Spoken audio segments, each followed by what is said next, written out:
এখনো যদি আপনারা কেউ অ্যাপ্লিকেশন করে থাকেন লিভ টু রিমেইন অ্যাপ্লিকেশন, আপনি দেখবেন আপনার বায়োমেট্রিক কার্ডের মেয়াদটা 31শে ডিসেম্বর 2024। তার মানে এই নয় আপনার ভিসা 31শে ডিসেম্বর 2024, না, এটা না।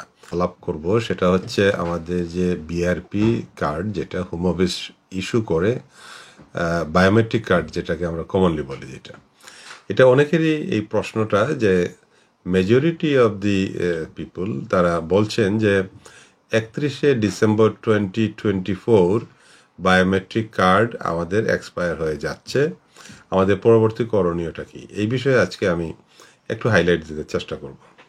দেখুন, আমি যতটুকু আমার জানা মতে এখনও যদি আপনারা কেউ অ্যাপ্লিকেশন করে থাকেন লিভ টু রিমেইন অ্যাপ্লিকেশন, আপনি দেখবেন আপনার বায়োমেট্রিক কার্ডের মেয়াদটা 31শে ডিসেম্বর 2024। তার মানে এই নয় আপনার ভিসা 31শে ডিসেম্বর 2024, না, এটা না। আপনার ভিসাটা হবে আপনার ওই যে গ্রান্ট লেটার আছে, এই গ্রান্ট লেটারের মধ্যে দেখবেন আপনার 2.5 বছরের ভিসা, আপনার ঠিকই ওই মেয়াদ 24-এর পরে গিয়ে শেষ হচ্ছে। তার মানে হচ্ছে আপনার আসল ভিসাটা হবে ওই মেয়াদ পর্যন্ত, যেটা গ্রান্ট লেটার। আপনার যে কার্ডের মধ্যে যে ভিসাটা, এটা আপনার ভিসার মেয়াদ নয়, এটা হচ্ছে বায়োমেট্রিক কার্ডের এক্সপায়ারি। মানে এই কার্ডের এক্সপায়ারি ডেটটা হচ্ছে 31শে ডিসেম্বর 2024। গভর্নমেন্ট একটা স্কিম নিচ্ছে ব্রেক্সিটের পরবর্তী স্টেপে, যে যারা ইউরোপিয়ান ইউনিয়নে, যারা ইউরোপিয়ান লতে যারা ভিসা পেয়েছেন বায়োমেট্রিক কার্ড, বা যারা পান নাই কাগজে যারা ভিসা পেয়েছেন, সবাইকে একুমুলেট করতে যাচ্ছে গভর্নমেন্ট একই ধরনের। কারণ একই এতে ভিসা, যেটা স্টাইলে, এটা একটা হয়তো ডিফারেন্ট ওয়েতে তারা করবে। হোম অফিস খুব শিগগিরই জানিয়ে দেবে, হয়তো 6 মাস এর মধ্যে বা একটু আগেই জানাতে পারে। এটা করতে হবে কি, যেরকম ইউরোপিয়ান যারা, তারা ভালো করে জানেন যে অনলাইন অ্যাপ্লিকেশন করেছিলেন সবাই সেটেল স্ট্যাটাসের জন্য।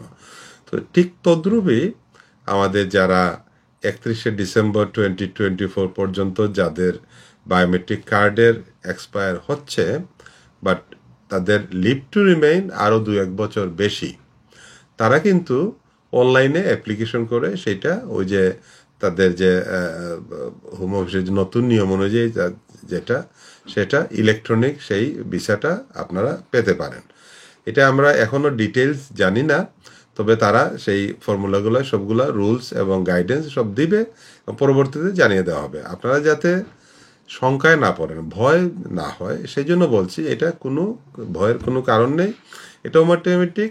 এটার জন্য নতুন কোনো অ্যাপ্লিকেশন বা কিছুই আপনাকে করতে হবে না, এটা শুধুমাত্র অনলাইন গিয়ে সেটা আপডেট করতে হবে আপনার স্ট্যাটাসটাকে। তো আপনার যতদিনের ভিসা, সেই ভিসা পর্যন্তই আপনার ইলেকট্রনিক ভিসাটা হয়ে যাবে। এখন আসুন, যাদের ভিসার মেয়াদ অর্থাৎ লিভ টু রিমেইন এক্সপায়ার হচ্ছে ডিসেম্বরে, তারা কিন্তু অটোমেটিক পাচ্ছেন না, এটা একটু আলাদা করে বুঝে নিতে হবে। ভিসার মেয়াদ, আপনি ভিসা পেয়েছেন মনে করেন ডিসেম্বর পর্যন্ত, আরও 2.5 বছরের অ্যাপ্লিকেশন করেন, আপনাকে কিন্তু নতুন অ্যাপ্লিকেশন ওই ভিসা এক্সপায়ার হওয়ার আগেই করতে হবে। তো তার মানে হচ্ছে আপনাকে নজর রাখতে হবে আপনার ভিসা মেয়াদ অর্থাৎ লিভ টু রিমেইন কবে এক্সপায়ার হচ্ছে, এইটা হচ্ছে মূল কথা। এখন কারো ভিসার মেয়াদ এক্সপায়ার হচ্ছে ডিসেম্বরে, কারো লিভ টু রিমেইন এক্সপায়ার হতে পারে নভেম্বরে, কারো মেয়াদ হতে পারে এর আগে। তো তার মানে হচ্ছে যাদের লিভ টু রিমেইনের মেয়াদ উত্তীর্ণ হবে তার আগে 28 ডেজের মধ্যে, ভিসা এক্সপায়ার হওয়ার আগেই 28 ডেজের মধ্যে আপনাকে ফর্মাল অ্যাপ্লিকেশন হোম অফিসে ফি দিয়ে করতে হবে। শুধুমাত্র এক্সেপশনটা হচ্ছে যাদের ভিসাটা, মনে করেন আজকে কেউ ভিসা পেল, আমি আজকে এক্সাম্পল দিয়ে বলছি, মনে করেন এখন তার 2.5 বছরের লিভ টু রিমেইন থাকবে, কিন্তু তার কার্ডটা এক্সপায়ার হবে 31শে ডিসেম্বর 2024। তাকে ওই ডিসেম্বরে তাকে হোম অফিসে অ্যাপ্লিকেশন করতে হবে না, তাকে তার ওই যে বায়োমেট্রিক কার্ডের যে ইলেকট্রনিক ওইটা তাকে আপডেট করতে হবে। এই আপডেটের জন্য অনলাইন সিস্টেম আসবে, এটার জন্য কোনো সলিসিটারও যেতে হবে না, কোনো লয়ারের ধারে কাছেও যেতে হবে না, আপনি ঘরে বসেই সেটা করতে পারবেন, এটার কোনো ফিও লাগবে না। তো যার কারণে আপনার এটা অটোমেটিক দেখা যাবে আরও 2 বছর আপনার অটোমেটিক ওই ই ভিসাটা হয়ে গেল। তখন যখন এক্সপায়ার হবে লিভ টু রিমেইন, তখন আপনাকে পুনরায় আপনার অ্যাপ্লিকেশন করতে হবে ফি দিয়ে। এই জায়গাটাতে একটু কনফিউশন সবাই হয়ে যায় যে আমরা কি অ্যাপ্লিকেশন করব কি করব না। যাদের লিভ টু রিমেইন আছে আরও 2 বছর 3 বছর বা 5 বছর তারা। আর আরেকটা কথা হচ্ছে যারা ইনডেফিনিট লিভ টু রিমেইন যারা, তাদের যদি ইনডেফিনিট লিভ টু রিমেইনের কার্ড এক্সপায়ার হয়, এটা হচ্ছে এনটিএল এর অ্যাপ্লিকেশন আপনাকে করতে হবে। এটা হচ্ছে রিপ্লেসমেন্ট অফ বিআরপি, সেইটা অন্যরকম। ইনডেফিনিট লিভের ম্যাটারটা ডিফারেন্ট ওয়েতে যাবে। তো ইনডেফিনিট লিভ আর লিমিটেড লিভ টু রিমেইন একটু ডিফারেন্ট। তো এইটা একটু শঙ্কিত হওয়ার কোনো প্রয়োজন নেই। সবাই যেভাবে ভয় পাচ্ছেন, বইয়ের একমাত্র বিন্দুমাত্র কারণ নাই, কারোই এইতে কোনো এফেক্ট হবে না, কোনো ক্ষতি হবে না।